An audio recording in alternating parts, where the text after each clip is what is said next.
consciousness has been a mystery always, I think, and is still a mystery for most people. And it has not been less a mystery in our times when we have this materialistic paradigm which means that it's only the physical world that is reality. The psychic world is more a process of molecules in the brain. And that's why science in consciousness today, at the academic level, usually is science about the brain. But if the brain is a physical tool, a kind of radio station where you can take in this wavelength of the consciousness that are on a non-physical, non-local dimension, we come to the question, what is this spirit? What is this consciousness? Because consciousness is the same thing as spirit.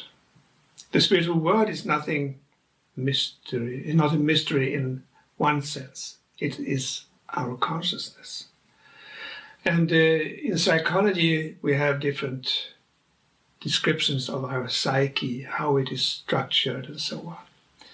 And in Martinus' works, we find also a description of our consciousness, a consciousness that is non-local, that is present everywhere.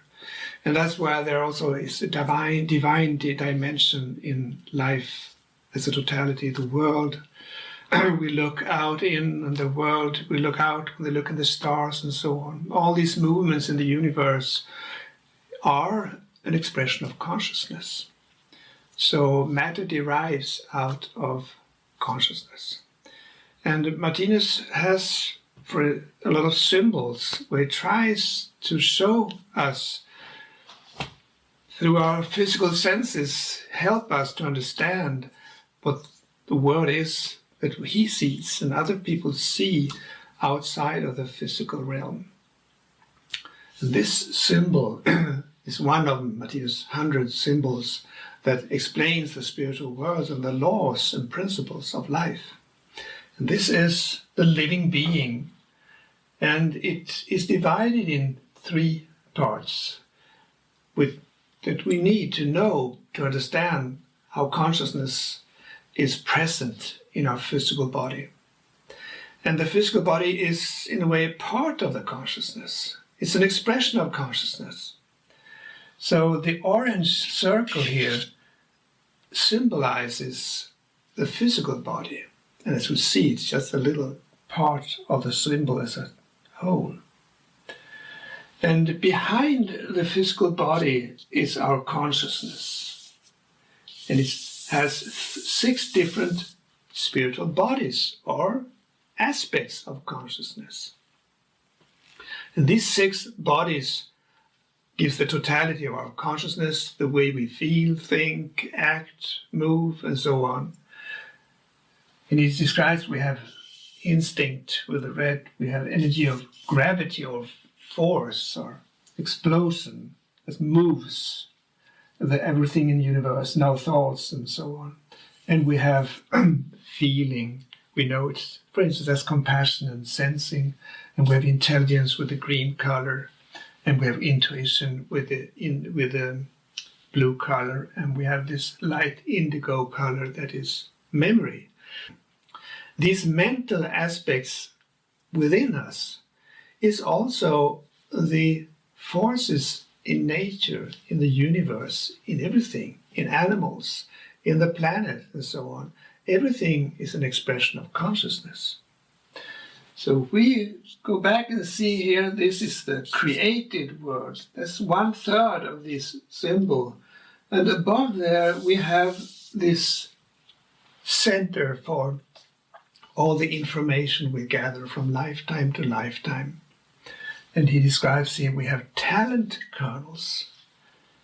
We know we have talents for music and talking and language and moving and sports. We have different talents, and they are not in the physical body.